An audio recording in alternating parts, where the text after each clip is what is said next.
औज़ुबिल्लाहि मिनश्शैतानिर्रजीम बिस्मिल्लाहिर्रहमानिर्रहीम रब्बिश्रह ली सदरी व यस्सिर ली अमरी वहलुल उक़दतम मिन लिसानी यफ़क़हू क़ौली सदक़ल्लाहुल अज़ीम।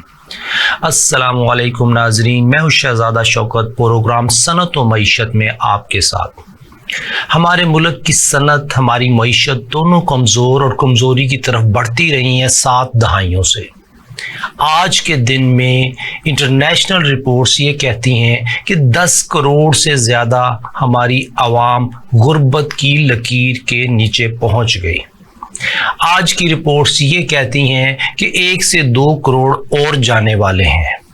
आज की रिपोर्ट्स ये कहती हैं कि जो वाइट कॉलर, जो एक सादा आदमी है, जो मिडिल क्लास तबका है, वो स्ट्रगलिंग फेज में है, किसी ना किसी तरह आज का दिन सरवाइव कर जाए।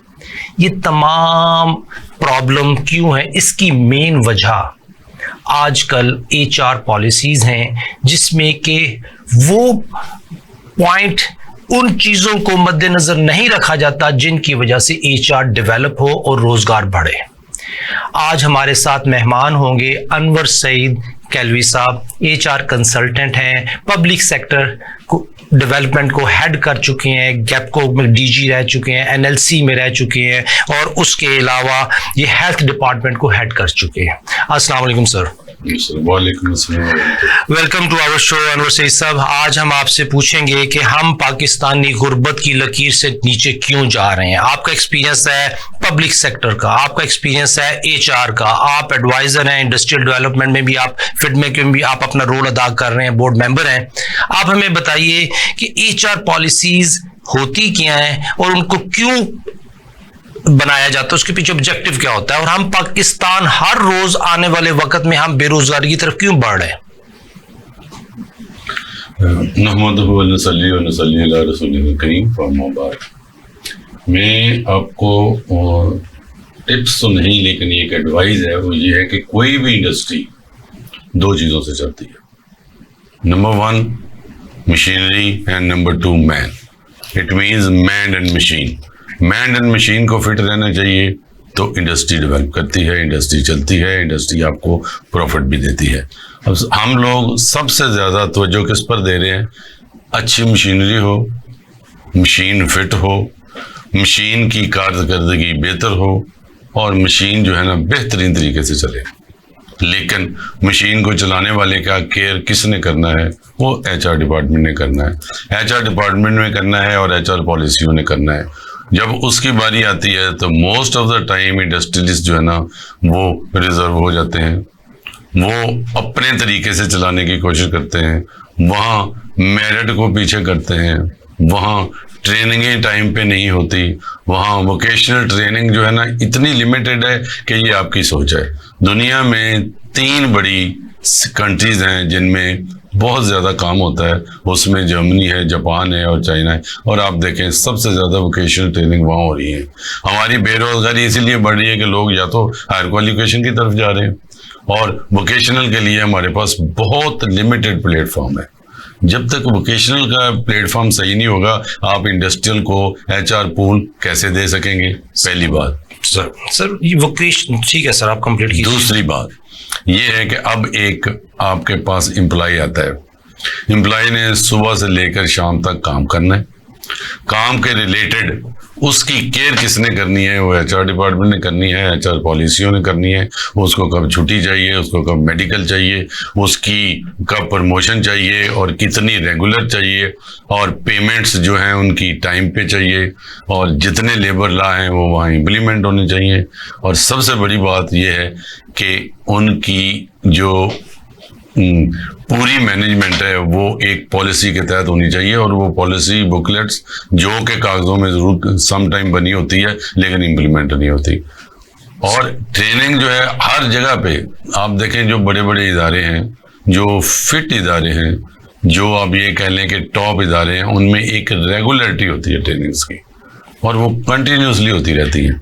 अब यहाँ ये है कि हमारे इंडस्ट्रियलिस्ट जो है उनकी कोशिश ये होती है कि ये बंदा खुद सीख ले, या खुद ट्रेनिंग कर ले, उनके लिए ना तो कोई ट्रेनिंग बजट होता है या ना ट्रेंड बंदे चाहिए होते हैं उनको। हाँ, ट्रेंड बंदे मिल या कोशिश ये होती है ट्रेंड बंदे कैसे करते हैं, वो दूसरी HR कंसल्टेंट्स को कहते हैं जी आप हाइकिंग कर दें हमें, या किसी का बंदा तोड़ दे। देखिए ना, this is also not good कि बंदा तोड़ने के लिए क्या होता है, उनको ज्यादा ऑफर करते हैं, अच्छी ऑफर्स करते हैं, लेकिन फैसिलिटीज अपने बंदा जो काम कर रहा है उनको नहीं देते। मैं ये कहता हूँ बीइंग एन HR कंसल्टेंट कि जो बंदा 5 साल एक इदारे में आपके साथ गुजार लेता है, इदारा और वो बंदा एक हो जाते हैं, उनको इदारे से मोहब्बत सर इसमें तरफ और वो ये चाहते हैं कि मैं चलूं उसके साथ। लेकिन अब मालकान को या सीनियर्स को चाहिए कि उसको मोटिवेट करें ताकि आपकी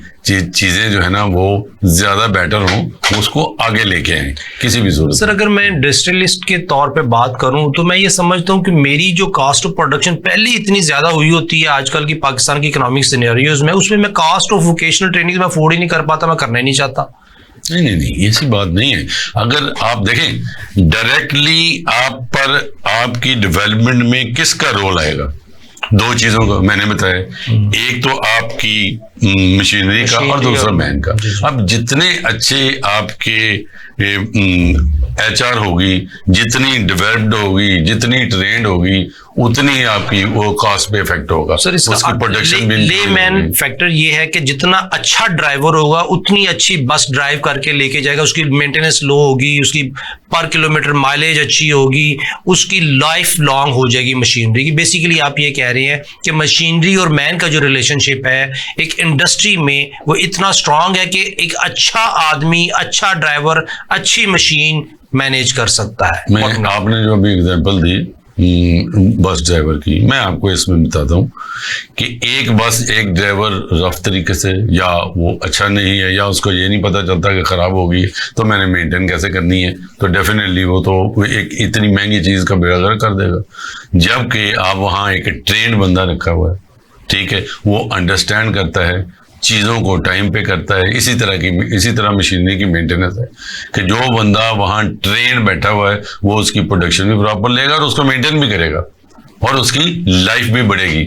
और दूसरी बात, वेल इन टाइम वो उसकी सर्विसेज करवाएगा, तो फिर वो चीज़ें प्रॉपर रहेंगी। इसी तरह ही मैंने HR का कि हर इदारे में आप देख लें, हर जगह पे आप देख लें, जब तक आपकी HR मजबूत नहीं है, और HR कैसे मजबूत होगी, 2 ही तरीकों से। एक तो आप उनका ख्याल करें, उनका अपना भी ख्याल करें, देखें वो आपकी मशीन का ख्याल कर रहा है, आपकी प्रोडक्शन का कर रहा है, आपकी कंपनी वेल इन टाइम आ रहा है, लेकिन उसका ख्याल भी तो किसी ने करना है। उसका ख्याल करना है गुड HR पॉलिसी। अगर गुड HR पॉलिसी में आती क्या है चीजें, देखें नॉट ओनली, देखें सबसे बड़ी बात है कि बंदे ने बीमार होना है, हाँ जी, उसकी वाइफ ने बीमार होना है, जी, उसके बच्चों ने बीमार होना है, तो हेल्थ पॉलिसीज उनको बड़ी अच्छी देनी चाहिए, जबकि वो नहीं होती, नॉर्मली नहीं होती। उसके बाद अगर किसी को ओवर टाइम है तो उसको प्रॉपर तरीके से मिले, वेजेस हैं तो प्रॉपर तरीके से मिले, एनुअल इंक्रीज है तो प्रॉपर तरीके से मिले, और पेंशन वगैरह है। अगर वो ग्रेजुएटी वगैरह और ये चीजें हैं, देखें ना, वो उन लोगों को काटने पर बैठे होते हैं, हाँ। तो दिस इज नॉट गुड। जो पॉलिसीज बन गई हैं फिर उसके ऊपर अमल करें और उसके ऊपर उनको साइन करवाएं और उनको रिवाइज करवाएं कि ये हो रही है। और सबसे बड़ी बात यह है कि एनुअल प्रमोशन की, जो कि बहुत कम है, एनुअल प्रमोशन नाम की चीजें इंडस्ट्रीज में बहुत कम है। सर हमारे फिर उन लोगों को छोड़ के जाना सर हमारे मुल्क में हजारों MBAs मास्टर्स हर साल आ रहे हैं और वो हजारों की तादाद कंपाइल होती होती लाखों तक पहुंच गई। अब मैं इंडस्ट्रियलिस्ट हूँ, मैं एक ग्रुप चला रहा हूँ, उसमें मैं MBA पास रखता हूँ, HR में, एडमिनिस्ट्रेशन में, फाइनेंस में। 2 साल उनको 20 से 50 हज़ार के दरमियान सैलरी देता हूँ, तब तक नए आ चुके तो इनको निकाल देता हूँ, नए रख लेता हूँ। देखिए ना, यही मैंने आपको कहा है कि आपकी HR पॉलिसी है क्या, आप HR की क्या कदर कर रहे हैं? नहीं कर रहे। नए बंदे आए, लड़के आए, सबसे पहले उनको अंडर सुपरविजन रखें, जो कि एक तरीका है, या मैनेजमेंट ट्रेनिंग रखें, फिर उनको एवेल्युएट करें कि भाई ये कहाँ फिट है, ये इसका एटीट्यूड क्या है, जी। उसके आने जाने से लेकर, उसके काम करने से लेकर, उसकी सारी परफॉर्मेंस वैल्यूएशन करें। वैल्यूएशन करने के बाद उससे फिट जगह पे लाएं, उसका right man for the right job. फिर उसकी जो ट्रेनिंग है वो revision of the training definitely चाहिए, बल्कि जब एनुअल परफॉर्मेंस आती है उसके साथ ही उसकी ट्रेनिंग अलॉट कर दें कि जी इसकी छोटी मोटी ट्रेनिंग भी हो। उससे ये है कि बंदा भी रिफ्रेश रहेगा, नंबर 1। नंबर 2, आपको भी पता चलेगा कि इसका एटीट्यूड क्या हो रहा है और ये कितना काम कर रहा है, कितनी परसेंटेज आ रही है। और परसेंटेज के बाद ये बहुत बड़ी बात है, ये बंदा तो काम नहीं कर रहा, इसकी तो परफॉर्मेंस नहीं सही। भाई उसको पहले देखो, वो अंडर सुपरविजन रहना चाह रहा है, अंडर सुपरविजन उसने क्या किया, आपके सुपरवाइजर ने उसको क्या सिखाया। अगर वो नहीं है तो फिर आउटसाइड उसकी ट्रेनिंग अरेंज करवाएं। जब ट्रेनिंग अरेंज करेगा तो डेफिनेटली उसको वो थोड़ा सा कंपनी के साथ लाभ भी होगा, काम के साथ लाभ होगा, उसकी आप केयर कर रहे हैं उसके साथ लाभ होगा, तो डेफिनेटली वो अपनी परफॉर्मेंस और अपनी जो एटीट्यूड है वो कंपनी की तरफ करेगा। सर, पाकिस्तान में गिनी चुनी कंपनीज होंगी या इंडस्ट्रीज होंगी जो इस तरह की अच्छी पॉलिसीज रख रही हैं? हाँ, बहुत गिनी चुनी है कि ज्यादा है? नहीं, ज्यादा भी है लेकिन गिनी चुनी है। लाइक एंग्रो है, लाइक रिफॉन है, तो इनकी पॉलिसीज बड़ी अच्छी है, बंदे जाना पसंद करते हैं। और सबसे बड़ी बात है इनको टर्नओवर बहुत कम है। आप ये सबसे बड़ी निशानी है किसी भी इदारे की जी। एम्प्लॉय टर्नओवर कम हो तो ये उसका इदारे की अच्छी पॉलिसी, अच्छी एचआर पॉलिसी का। इसी तरह जिस तरह शेफ कहता है ना कि मेरी प्लेट जो रेस्टोरेंट में गई है खाने की टेबल पे वो खाली आनी चाहिए, खाली। इसी तरह एचआर पॉलिसी ये होनी चाहिए कि जो एम्प्लॉय टर्नओवर है वो कम से कम हो। सर, उसकी वजह मैं बताता हूँ, एचआर डेवलपमेंट का एक एरिया है पूरा। अगर वो वहाँ हो रही है, प्रॉपर तरीके से एचआर काम कर रहा है, तो लोग वहाँ जाना पसंद करते हैं। वहाँ एक एप्लीकेशन के अगेंस्ट आपको 10 कैंडिडेट्स मिलते हैं और वो भी मेरिट के, और आप मेरिट को सेक्रीफाइस नहीं करते, not at all, even a single person. कभी भी आप मेरिट को सेटिस्फाई ना करें और सेटिस्फाइड ना करें, फिर चीजें चलती हैं। ऐसा थोड़ा ही है कि एक बंदा आया, दूसरे फोन किया, ये जी डीसी साहब का बंदा था, ये जी एमएनए का बंदा था, ये जी फलाने का बंदा था, अब मेरिट कहाँ गया? जब मेरिट खराब हो गया तो आपकी इंडस्ट्री में भी वही हाल है और पब्लिक सेक्टर में भी वही हाल है। सर, पब्लिक फिर आप कैसे करेंगे? देखो, छोटी 1 to 4 तक तो काम चलता है, जो कि नहीं चलाना चाहिए लेकिन चल जाता है। इससे ऊपर कैसे काम चलेगा? सही बात। हमारे पास कैसे बंदे आए हैं उनको कंप्यूटर का पता ही नहीं यार, वो कंप्यूटर ऑपरेटर भर्ती हो, हाउ कम? कोई फोन आया होगा, जाहिर है आगे ना बात।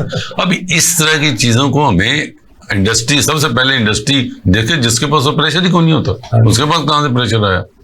उसको चाहिए ही नहीं कि उनको अंदर आने दें इस तरह के, इसलिए कि that is directly affecting to their industries production and industries business.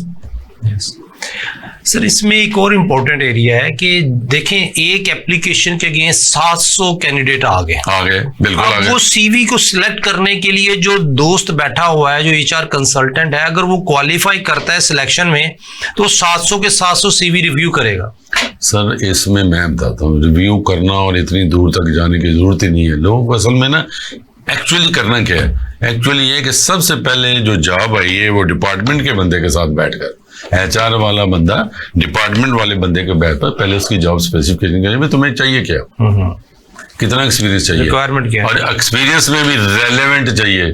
जिस तरह का आपने बंदा रखना उस तरह का बंदा रहे। आपको 700 में से वो 50 में नहीं रह जाएंगे बंदे। हाँ जी। और फजूल लोग अप्लाई भी करते हैं, ठीक है, बेचारे जॉबलेस होते हैं, कहाँ भी नहीं जा सकता, लेकिन फिर उसके बाद उनको 3 महीने दिए जाते हैं। इसमें इसका एटीट्यूड देखें, वर्किंग एटीट्यूड देखें, डिसिप्लिन एटीट्यूड देखें, और उसकी सबसे बड़ी बात है कि अप्रोच देखें। जब वो देखते हैं तो वो 3 महीने में पता चल, जब ये चीजें एचआर वाला प्रॉपर तरीके से ये वो फॉलो करेगा तो देखेंगे कि अच्छी एचआर क्यों नहीं सिलेक्ट होती।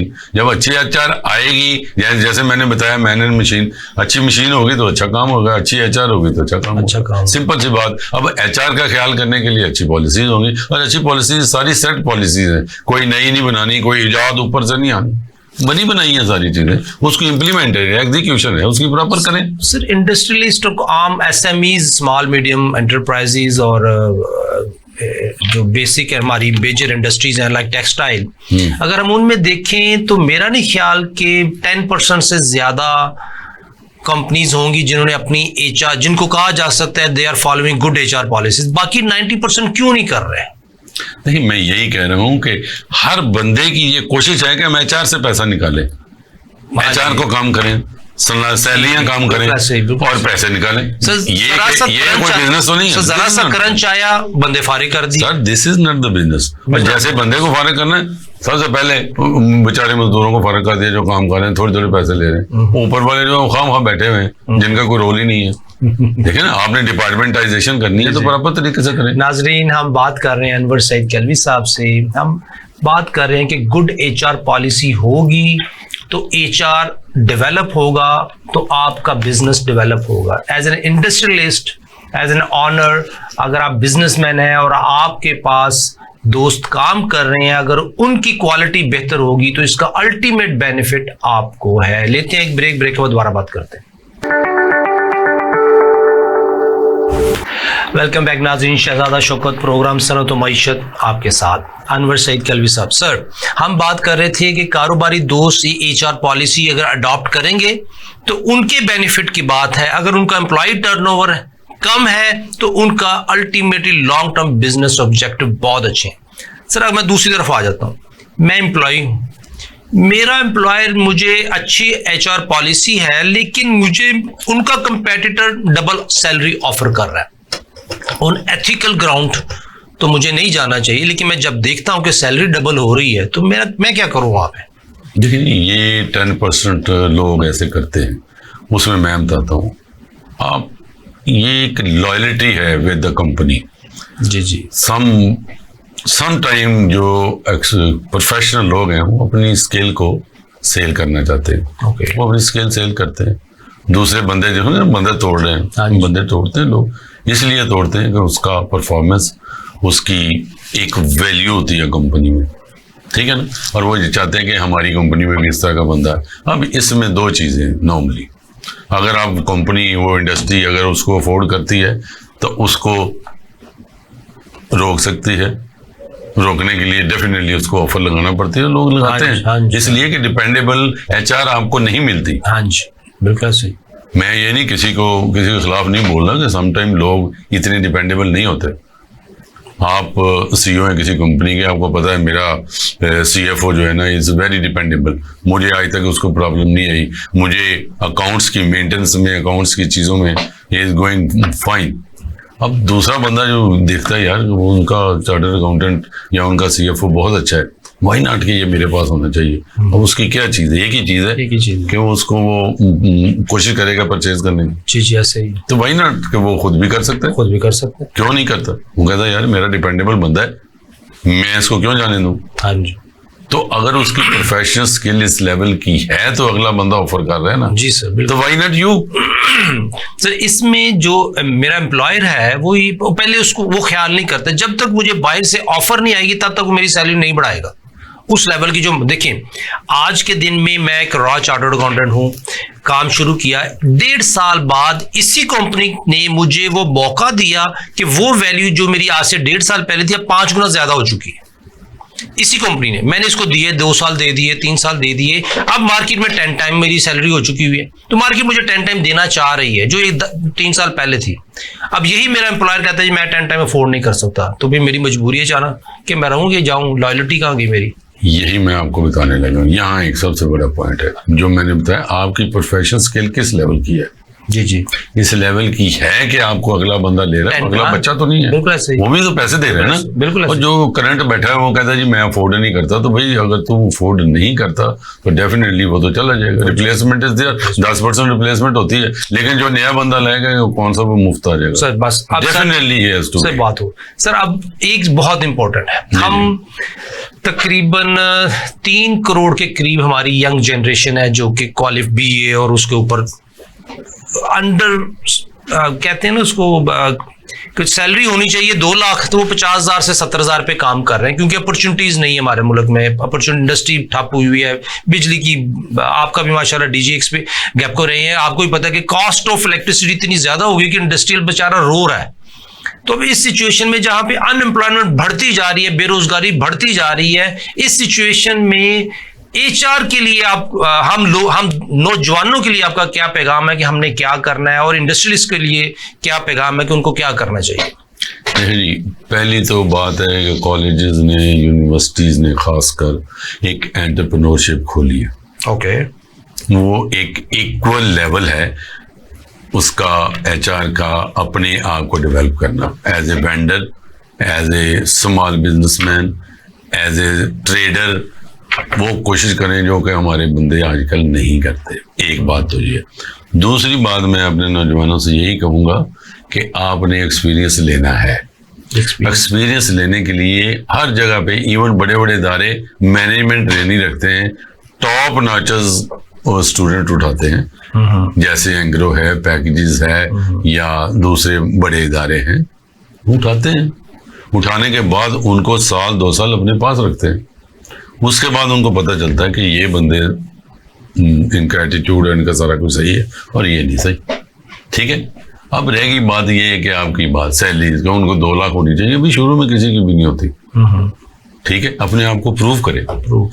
ठीक है, अपने आप को 2 तरीके से प्रूव करें, वर्किंग एटीट्यूड से प्रूव करें, अपने नॉलेज से प्रूव करें, और अपनी ट्रेनिंग और अपनी स्किल को अपडेट करें फौरन। फिर तो ठीक है। अगर सिर्फ एमबीए लेके बंदा कहता जी मैंने तो एमबीए किया हुआ है, that's okay, people will call मी, ठीक है जी आ जाए हमारे साथ काम करें, और जब काम करने की बारी आती है फिर भी कहते जी व्हाई शुड आई। सर मैंने एक इंटरव्यू लिया है अपने क्लाइंट के लिए, एक दोस्त का, हमें रखना था उनके लिए। तो वो इधर एक शादमान में एक कॉलेज है, वहाँ 8 साल से बीकॉम स्टूडेंट्स को पढ़ा रहे थे। मैंने कहा जी आपकी ये प्रैक्टिकल, ये कॉलेज के अलावा, पढ़ाने के अलावा आपकी पहली जॉब है, पहली जॉब एप्लीकेशन ऑफ नॉलेज पे मैंने एक छोटा सा सवाल कर दिया तो वो नहीं जवाब दे सके। और उसी तरीके से एक और इंटरव्यू कर रहा था एक ग्रोसरी स्टोर के लिए, चेन ऑफ स्टोर्स के लिए। उधर मैंने एक पॉलिसी बना दी कि जी आपने इतने % ऐड करना है तो आपकी सेल प्राइस निकलेगी। वो कोई बच्चा नहीं कर पाया। तो आपने तो कहा टॉप नॉच स्टूडेंट तो ले गया एंग्रो और बाकी लोग, जो बाकी है ना जी सब करीम ले गया ना, बाकी जो रह गए उनको हम कहाँ एडजस्ट करें? उनको देखें, मैं बताता हूँ, आपका बड़ा वैलिड क्वेश्चन है कि जी वो जो टॉप नॉचर्स हैं उनका मेरिट तो ऐसे ही तो चले गए, ऐसे बनेगा। अब रहेगी दूसरी क्रीम जी। दूसरी क्रीम को चाहिए कि वो फर्स्ट कम फर्स्ट बेसिस पे अपने आप को एडजस्ट करें। कहाँ एडजस्ट करें? जहां भी वो इंटरव्यू देते सबसे पहले तो अपनी एमबीए के लेवल के मुताबिक नॉलेज बनाए अपने। उनके क्वेश्चन जिस तरह आपने अभी कहा, उनको पता तो हो कि मैंने वहां बैठना है। एक बात। दूसरी बात यह है कि जो फर्स्ट कम उनको आती है, ट्रेनिंग आती है या अपॉर्चुनिटी आती है, उसको कैश करें। कैश करने के बाद अपने आप को मनवाएंगे जी या उनकी एक एप्लीकेशन ऑफ नॉलेज पे कोई सर्टिफिकेशन या ट्रेनिंग लें उस तरीके से कि देखें यूनिवर्सिटी, कॉलेज यूनिवर्सिटी में हमारा ऑब्जेक्टिव क्या होता था कि ये टीचर है, इससे नंबर लेने हैं, इसका माइंडसेट क्या है, उसके माइंडसेट और उसके सिलेबस को देखते हुए हम पेपर कर रहे थे कि हमें मैक्सिमम नंबर मिल जाए।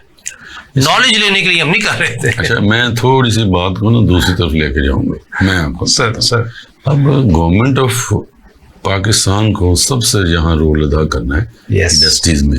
जब तक ये याद रखें, जब तक हमारी इंडस्ट्री अपग्रेड नहीं होगी, जब तक ये सारी की सारी नहीं आएगी, हमारी एचआर जो है ना वो कैसे ऊपर आएगी? अपॉर्चुनिटीज कम है ना। हाँ जी, बहुत कम है। मेरिट ज्यादा, अपॉर्चुनिटीज कम है। बिल्कुल ऐसी हम एक एप्लीकेशन देते हैं, उसके लिए 36 सीटों के लिए मेरे ख्याल में 50,000 एप्लीकेशन आती है। बिल्कुल ऐसी व्हाट टू से। हमें खुद परेशानी होती है, ये नहीं कि हम बड़े खुश होते हैं, इतनी पब्लिक है। अब अपॉर्चुनिटीज कहाँ से निकलनी यार? फैसिलिटेशन करेगी गवर्नमेंट तो फिर करेगी। फैसिलिटेशन कहाँ करेगी? बाहर के जहाँ जगह पे देखें इंडस्ट्री लगाने के लिए इजी माहौल बनाया जाए, एंटरप्रेन्योरशिप ज्यादा पैदा की जाए। हाँ जी, जितनी ज्यादा पैदा की जाएगी उतने ज्यादा अपॉर्चुनिटीज आएंगी। हम अगर उनको ऐसे मसाइल में उलझा देंगे, देखें जिस तरह वन विंडो कितना ईजीएस्ट सिस्टम लॉन्च किया हुआ है कि भाई आप दें आपको चीजें मिल जाएंगी। इसी तरह इसको इतना इजी बना दिया जाए कि लोग जो है ना वो खुद आके आना पसंद करें। जब आना पसंद करेंगे तो आपको एचआर काम तो किसने? एचआर ने चलाना है, उन्होंने खुद तो नहीं करना है। एंटरप्रेन्योरशिप ज्यादा, वेंडरशिप जो है बहुत बड़ी जरूरत है। ये मेरे एरिया में छोटी छोटी इंडस्ट्रीज हैं, सियालकोट में, गुजरांवाले में, लोग जॉब करना पसंद नहीं करते। वहां आपको डॉक्टर नहीं, दूसरे इदारे में जब मैं था तो वहां डॉक्टर नहीं मिलते थे अहमदाबाद के लिए। उस इलाके में लोग काम करना पसंद है, इससे बड़ी थैली ले। सियालकोट में यकीन करें, मैंने सर्जिकल के एक बंदे को कहा किसी को बंदे चाहिए थे, तो मैं कहा यार किसी ने फ़ोन किया है तो मुझे कोई सर्जिकल के बंदे चाहिए, तो मैंने उनको पैसे बताए तो वो हंसना शुरू हो गए, कहते हैं इतने तो हम एक हफ्ते में कमा रहे हैं। मीन्स आप इसका मतलब क्या है कि वहाँ जॉब की बजाय एंटरप्रेन्योरशिप बहुत अच्छी है, वहाँ प्लेटफॉर्म है, वहाँ स्किल्ड लोग कहीं नहीं जाना चाहते, इसलिए कि जिन बंदों ने रखे हुए उन्होंने HR को प्रॉपर तरीके से हैंडल किया हुआ है, they are in a good hands, इसलिए उनके वो लोग बैठे हैं और सेटिस्फाइड हैं। और इधर आप दूसरी जगह पे आके दे रहे हैं तो एक उसके खिलाफ इतने वो आ जाती हैं, एप्लीकेशन आती हैं, मेरिट की लड़ाई अलहदा, वो अलहदा। तो देखा ना, ये चीज़ें कहाँ से आती हैं? गवर्नमेंट की पॉलिसीज आएंगी, गवर्नमेंट अपनी पॉलिसी करे, एक्सपोर्ट बढ़ाए, प्रोडक्शन बढ़ाए। सबसे बड़ी बात है कि एग्रीकल्चर का बिल्कुल खाली पड़ा हुआ एरिया, खाली पड़ा हुआ है, डिपार्टमेंट भी और वो भी, मैं ये नहीं किसी को वो नहीं कर रहा, पेंच नहीं कर रहा, लेकिन खाली पड़ा हुआ है। और एग्रीकल्चर इस वक्त सबसे ज़्यादा पैसा ही उसमें, आप अभी कैलकुलेशन कर रहे हैं, एग्रीकल्चरिस्ट को बुला लें, मैं आपको, हालांकि मेरी लाइन नहीं है, मैं आपको बता देता हूँ, सबसे ज़्यादा पैसा उसमें पड़ा हुआ है। ये टनल फार्मिंग वाले 3-3 एकड़ 4-4 एकड़ पे वो कमा रहे हैं, आपकी सोच है। और वो HR भी इतनी नहीं है, मशीनरी ऑटोमेटिक है, ये है वो सारा कुछ है, एक्सपर्टीज है, ट्रेनिंग है, ट्रेनिंग और लोग। अच्छा अब तो डायरेक्ट लोग ऑनलाइन चीजें बेच रहे हैं, लोग खुद पसंद कर रहे हैं। जी सर, इसका मतलब ये है कि हमारे पास HR अवेलेबल है, तो लेकिन अपॉर्चुनिटीज और HR के दरमियान डिस्कनेक्ट है, बहुत डिस्कनेक्ट है। अगर हमने इसको मिलाना है तो वो पॉलिसी है, अगर पॉलिसी कंसिस्टेंट होगी, कंप्लीट पॉलिसी होगी, इंडस्ट्रियल पॉलिसी, SME पॉलिसी, तो फिर हम तरक्की की राह पर जा सकते हैं। ये बात। अब इसमें अगर मैं कोई काम करना चाहता हूँ, एज अपना कारोबार करना चाहता हूँ, मेरे में स्किल भी है लेकिन मेरे पास पैसा नहीं है, मेरे पास जमीन नहीं कि मैं 4 एकड़ फार्मिंग शुरू कर दूं। जिसके पास जमीन है वो कहता है मुझे ठेका एडवांस दो, और जिसके पास जमीन गवर्नमेंट है, गवर्नमेंट कहती है लीज, और लीज मेरे पास इतने रिसोर्सेज नहीं कि गवर्नमेंट डायरेक्ट लीज मुझे दे, उसकी हर्डल्स ही इतनी ज्यादा हैं, तो मैं उधर फंस। दूसरी तरफ मेरा ये कि मैंने अगर कोई तिजारत शुरू करनी है, कोई दुकान, कोई रेस्टोरेंट लगाना है, तो उधर भी मुझे फंड्स चाहिए, और बैंकों का फंड तो सिर्फ और सिर्फ इंडस्ट्रियलिस्ट बड़े बड़े या गवर्नमेंट ऑफ पाकिस्तान के लिए, किसी आम HR MBA क्वालिफाइड के लिए बैंक के पास कुछ नहीं है देने के लिए, क्योंकि SME 1% मेरा ख्याल टोटल लैंडिंग का SME को लैंड किया हुआ है, कुछ भी नहीं, वो कुछ भी नहीं करते नहीं। यही तो मैंने कहा है कि अपॉर्चुनिटीज क्रिएट होनी चाहिए, जैसे अपॉर्चुनिटी क्रिएट होगी आपको बंदे नहीं मिलेंगे, आपको बाहर से लाने पड़ेंगे। सो गवर्नमेंट इज और इतनी अपॉर्चुनिटी माइनर मिलियंस की कितनी अपॉर्चुनिटी है, माइनर मिलियन की, एग्रीकल्चर की, दूसरी तरफ ना जाए। जी कितनी अपॉर्चुनिटी। वो तो घर में हम इस अदरक बाहर से इंपोर्ट कर रहे हैं, और पता नहीं चूंकि हम ध्यान ही नहीं है। सर, इसका मतलब यह है कि हम अपने मुल्क में जो 10 करोड़ अवाम गुर्बत की लकीर से नीचे हैं, उनको बाहर निकाल सकते हैं। बिल्कुल। अगर गवर्नमेंट ऑफ पाकिस्तान इस वक्त industrial policy, SME policy, agriculture policy में HR को और अपॉर्चुनिटीज को कनेक्ट कर दे, उस कनेक्ट के लिए सर ये इसको हम प्लान B भी कह सकते हैं। बिल्कुल। औरंगजेब साहब कह रहे थे कि हमारे मुल्क में प्लान A है, प्लान B है ही नहीं। जबकि कारोबारी आदमी plan A B C D E चल रहा होता है कि प्लान A फेल हुआ तो B उसको कैसे सपोर्ट करेगा, B फेल हुआ तो C कैसे करेगा, C हुआ तो D कैसे करेगा। अगर D अच्छा परफॉर्म कर रहा है A की निस्बत, तो जो D है वो A को रिप्लेस कर रहा होगा। इस तरह की पॉलिसीज को लेके चलते हैं। हमारे मुल्क में सर हमारे जो क्या कहते हैं सरकारी मुलाजमीन है, अनफॉर्चुनेटली एक ट्रेनिंग का मैं हिस्सा था, 2013 या 14 की बात कर रहा हूँ, 13 की शायद गालिबन, कि सोलर के ऊपर एक प्रेजेंटेशन देनी थी। ये जो ग्रेड जो हायर जो CSS CSP ऑफिसर्स की ट्रेनिंग्स होती हैं, उनको हमने ये दिखाना था कि सोलर किस तरीके से काम करता है। उसको ये दिखाने के लिए हमने उसके उधर फ्रेंच फ्राइज हमने गर्म किए, बिजली प्रोड्यूस की, और वो सब कुछ। तो जो ट्रेनर था मेरे साथ, को ट्रेनर, उसने कहा था शहजाद साहब आप फर्स्ट टाइम इसमें ट्रेनिंग में हिस्सा ले रहे हैं, तो आप याद रखिएगा कि इन दोस्तों के जो सवाल होंगे ना, वो जो गंडेरियां बेचने वाला है उसके बराबर होंगे। हस लिटरली। और वाकई उन्होंने जो सवाल किए उस प्रेजेंटेशन के बाद, वो बिल्कुल वही थे। अब मेरे लिए लम्हा फिक्रिया हमारे लिए ये है कि हमारी ब्यूरोक्रेसी में भी ऐसे डिस्कनेक्ट इसलिए हैं कि वो खुद भी उस तरह ट्रेंड नहीं है जिस तरह ट्रेंड होना चाहिए। सर और बड़ी पॉलिसीज आ रही हैं, आप सिर्फ कंप्यूटर सेक्टर में देखें, इसमें आईटी सेक्टर में देखें, कुड यू बिलीव कि एआई का इतना बड़ा अपॉर्चुनिटीज है, प्लेटफॉर्म आ रहा है कि आपकी सोच है जी, जितने बंदे फिर रहे हैं ना, अगर एआई को प्रॉपर तरीके से लॉन्च करके गवर्नमेंट सपोर्ट करे तो ये सारे वैसे ही खप जाएंगे, आपको बंदे नहीं मिलेंगे। एआई में, मशीन लर्निंग में आए, डाटा साइंस में आए, और जिसकी इस वक्त सबसे ज्यादा जरूरत है सर, नेशनली और इंटरनेशनल। सर अब हम आते हैं तीसरी तरफ आते हैं। तीसरा डिस्कशन हमारा पॉइंट ये है कि पाकिस्तान को इस वक्त करंट गवर्नमेंट ने थोड़ा सा सहारा दिया है जो कि शॉर्ट टर्म मेजर है। 7 दहाइयों से इनकंसिस्टेंट पॉलिसीज चलती आ रही थी, वो ये आलम आया PDM 1 की हुकूमत में कि पाकिस्तान पे 55 अरब रुपए पर डे के हिसाब से कर्ज बढ़ा। अब वो कम है इस वक्त, और पिछले साल हमारा डिमांड ऑफ ग्रांट था 48,000 बिलियन रुपीस के खर्चे अंडरटेक किए थे एज पर जो अप्रूव हुए। इस साल वो 43,000 है। पिछले साल हमारी इनकम जो थी वो तकरीबन 17 अरब थी और इस साल 28 अरब पर डे है। इंशाल्लाह इसके ऊपर हम इकोनॉमिक डेवलपमेंट में बात करेंगे। नाजरीन एक छोटा सा ब्रेक लेते हैं। हम अनवर कलवी साहब के साथ बात कर रहे हैं और इकोनॉमिक डेवलपमेंट में करंट गवर्नमेंट की परफॉर्मेंस डिस्कस करेंगे और उसके साथ उनसे बात करेंगे कि इसको लॉन्ग टर्म प्लान कैसे लिया जा सकता है जहां पे 10 करोड़ अवाम गुर्बत की लकीर से बाहर आ सके। वेलकम बैक नाजरीन।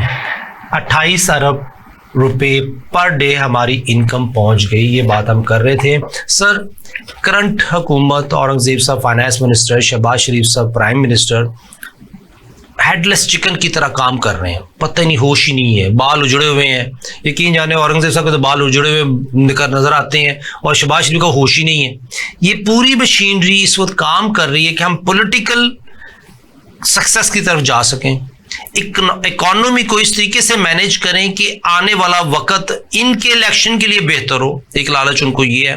दूसरा ये है कि एक इज्जत रह जाए, नवाज शरीफ साहब वापस आए, एक इज्जत रह जाए।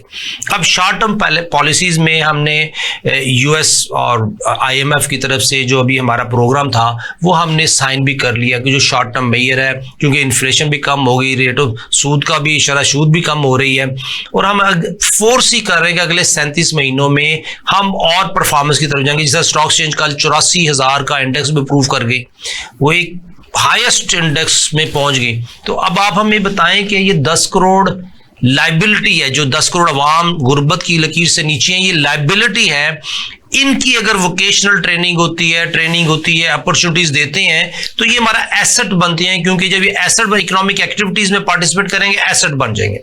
आप हमें शॉर्ट टाइम 5 से 10 मिनट रहेंगे हमारे प्रोग्राम के, कि ये बताइए कि गवर्नमेंट ऑफ पाकिस्तान इस लाइबिलिटी को एसेट कन्वर्ट कैसे कर सकती है। थोड़ा सा आपने पहले हिंट दिए हैं, लेकिन चूंकि आप भी पब्लिक सेक्टर में काम करते रहे हैं, DG रहे हैं माशाल्लाह, गैपको के, फिडमिक में आप बोर्ड मेंबर हैं, तो इस वक्त इस गवर्नमेंट को क्या करना चाहिए?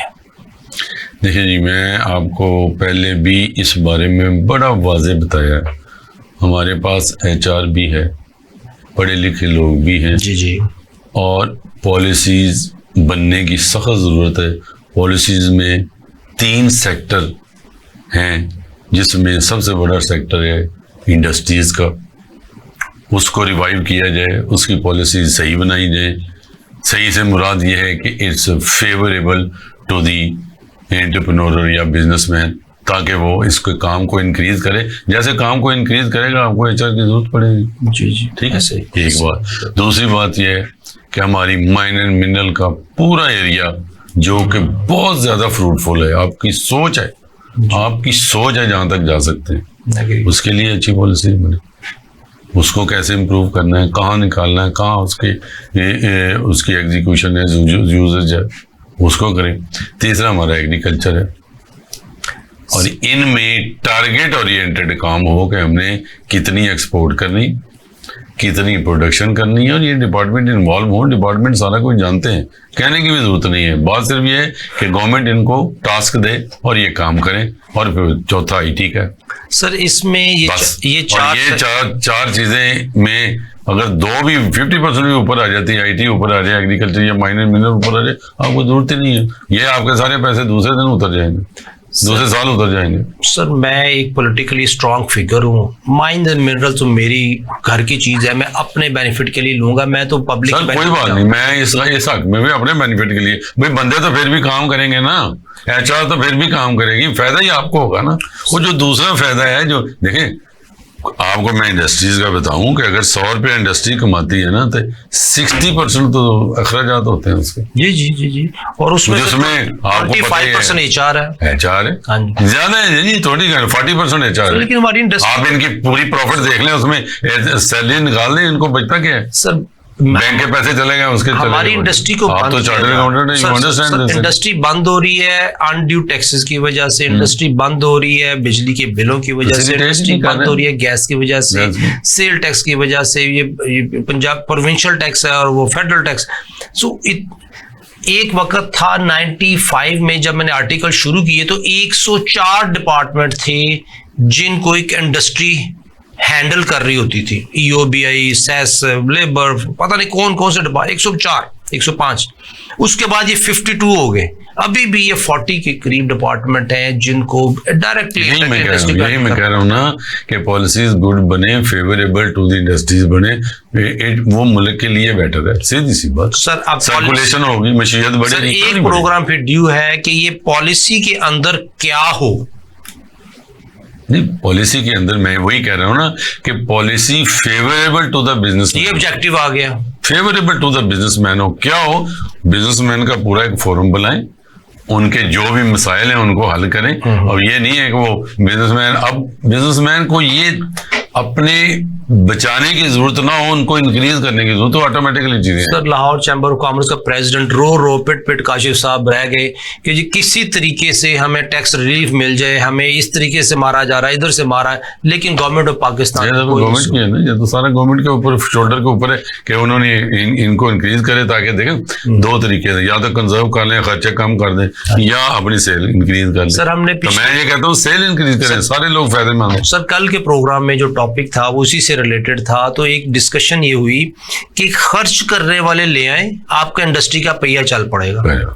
खर्च करने वालों की कमाई ले आए, पॉलिसी ले आए कि खर्च जिसने करना है उसकी इनकम ले आए, वो खर्च कर देगा, आपकी इंडस्ट्री चल जाएगी। और जब मेरी इनकम होगी और मुझे पता है कि अगले माह मैं फिर कमा लूंगा, तो 10 लाख इनकम है, 5 लाख मेरा खर्चा है, और 5 लाख मुझसे टैक्स भी ले लें, मुझे कोई फर्क नहीं पड़ता, क्योंकि अगले महीने फिर मैंने कमा लेना। मैं आपको एक छोटी सी एग्जांपल देता हूँ, बड़ी जबरदस्त सर, इस तरह की किसी ने भी एग्जांपल नहीं दी हो। सर बिस्मिल्लाह। एक इंडस्ट्री है, जब वो चलना शुरू होती है ना, कुड यू बिलीव, कम से कम 100 इदारा उसके इर्द गिर्द आ जाता है। नहीं, मेंटेनेंस, काम करने वाले लोग, वेंडर, सप्लायर, सेलर, जो भी उस इंडस्ट्री के साथ अटैच, इवन पेट्रोल वाले, इवन गैस वाले, ठीक है, वो जो बाहर रेडियो वाले बैठे होते हैं वो भी एंजॉय कर रहे होते हैं। यार वहां 100 वो चाय वाले खोखे आ जाते हैं, सारा कुछ बिल्कुल ऐसे कैसे होता है? वो इंडस्ट्री थोड़ा होती है, वो तो एक सिटी बन जाता है। और कैश फ्लो कितना होता है सर? वर्टिकल और हॉरिजॉन्टल दोनों तरफ से एक्सपेंशन हो रही होती है, और बहुत डायरेक्टली और इनडायरेक्टली रोजगार मिल रहा होता है। अब देखिए, एक बंदे जो काम कर रहे हैं उसको नहीं मिल रहा, उससे ज्यादा वो जो बाहर बैठे हैं उनको मिल रहा है। वो अमरूद वाला जो है ना, वो भी ज्यादा कमा रहा होता है, चाय वाला ज्यादा कमा रहा है। अब लोग वहां से जितने भी वो जैसे सैलरी मिलती, कोई बच्चों के लिए कुछ ले रहा है, कोई सूट ले रहा है, कोई कुछ ले रहा है, कोई कुछ ले रहा है। अब मुझे बताएं कितनी उस एरिया की जो है ना हो गया ना सर, किससे? एक इंडस्ट्री, इसको मल्टीप्लाई करें, उसको एरियाज के साथ करें, इसी तरह ज़राअत की तरफ आ जाए। सर जिस तरह ये नवाज शरीफ साहब की कोट लखपत में स्टील फैक्ट्री थी, तो पूरा इलाका 2-4 किलोमीटर में जो था ना, वो सारे का सारा उस फैक्ट्री से कमा रहा था। Directly indirectly. Pakistan rail Mughalpur में जो फैक्ट्री थी उससे रिलेटेड लिंक तमाम वहाँ पे जो थे ना वो कमा रहे थे। खराद लगे हुए हैं, मशीनरी लगी हुई है और रेलवे को जी सप्लाई जा रही है और ट्रैक्टर बार बार उनको ट्राई कर रहे हैं, जहाँ से जो डिफॉल्ट में जा रहे हैं महकमे बार बार उनको ट्राई किया जा रहा है, बार बार। अब क्यों किया जा रहा है अब ये गवर्नमेंट नहीं जानती है। 10 करोड़ आवाम आपको दुआएं देगी, हुकूमत वक्त भी आपको दुआएं देगी। 1 मिनट में इसको करक्स समराइज करना सर। मैं समराइज ये करता हूँ कि हमारी जितनी भी ह्यूमन रिसोर्स है उसको चांस दिया जाए, बस उसको चांस दिया उसके लिए पॉलिसीज निकाली जाए, चांस दिया जाए। यकीन करें आपकी सोच है कि हमारी ह्यूमन रिसोर्स जो है ना वो कितनी इंटेलेक्चुअल है या आपकी सोच है, सोच तक भी नहीं पहुंचते। अगर बाहर जाएं आपको पता चले हमारे बंदे कितनी बड़ी पोजीशनों में बैठे हुए हैं। बहुत शुक्रिया अनवर साहब, आपने हमें ज्वाइन किया। नाज़रीन, अनवर सईद कैलवी साहब आज हमारे साथ थे। उन्होंने कहा कि हमारे जो 10 करोड़ से ज़्यादा अवाम गुर्बत की लकीर से नीचे हैं उनको चांस दिया जाए। हमने पिछली 7 दहाइयों में पॉलिटिकल पार्टीज़ को चांस दिए, ब्यूरोक्रेसी को चांस दिए, जुडिशरी में बैठे हुए दोस्तों को चांस पे चांस दिए, लेकिन चांस नहीं दिया, मौका नहीं दिया तो 10 करोड़ आज के दौर में 10 करोड़ 11 करोड़ अवाम जो गुर्बत की लकीर से नीचे उनको मौका नहीं दिया। ऐसी पॉलिसी ले आए जो कंप्लीट हो, ऐसी पॉलिसी ले आए जो कंसिस्टेंट हो, ऐसी पॉलिसी ले आए जो कि कारोबार और कारोबार करने वालों की फेवर में हो, उसके फायदे में हो। ऐसी पॉलिसी लिए आए जो पाकिस्तानियों के फायदे के लिए बने, जो पाकिस्तानियों का फायदा होगा, उस फायदे में से गवर्नमेंट ऑफ पाकिस्तान अपना फायदा निकालेगी टैक्स की सूरत में और हम पाकिस्तानी खुशी खुशी वो टैक्स देंगे। सो बॉटम लाइन यही है, अच्छी पॉलिसी, कंप्लीट पॉलिसी इस मुल्क को ज़रूरत है ताकि हम पाकिस्तानी खुशहाली की तरफ जा सकें। इजाज़त दीजिए, आज के प्रोग्राम का वक्त ख़त्म होता है। इंशाल्लाह नेक्स्ट वीक दोबारा मुलाकात होती है। अस्सलामु अलैकुम व रहमतुल्लाह।